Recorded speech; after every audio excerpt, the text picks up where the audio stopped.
حقق الترجي الرياضي التونسي فوزا مهما على الأهلي المصري بنتيجة هدف دون رد في المباراة التي جمعتهما على أرضية الملعب الأولمبي حمادي العقربي بارادس ضمن منافسات ذهاب الدور ربع النهائي من دوري أبطال أفريقيا.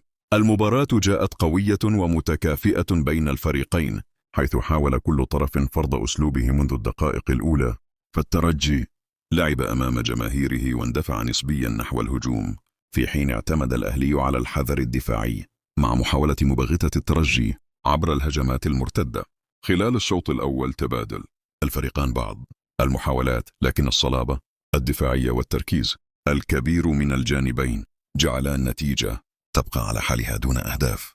في الشوط الثاني ارتفع نسق المباراة وواصل الترجي ضغطه بحثا عن هدف التقدم، إلى أن جاءت الدقيقة 73 عندما احتسب الحكم ركلة جزاء لصالح الترجي بعد العودة إلى تقنية الفيديو.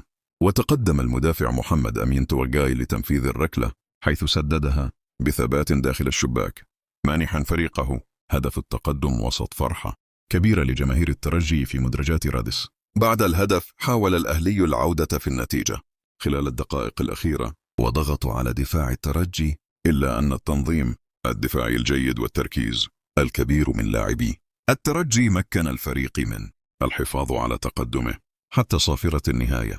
وبهذا الفوز يحقق الترجي أفضلية مهمة قبل مباراة الإياب التي ستقام في القاهرة، حيث سيعمل الفريق التونسي على تأكيد تفوقه ومحاولة حجز بطاقة العبور إلى الدور نصف النهائي من المسابقة القارية. فهل ينجح الترجي في تأكيد تفوقه خارج الديار يتمكن الأهلي من قلب المعطيات في مباراة العودة؟ شاركونا آراءكم في التعليقات، ولا تنسوا دعم الفيديو بالإعجاب والاشتراك في القناة ليصلكم كل جديد.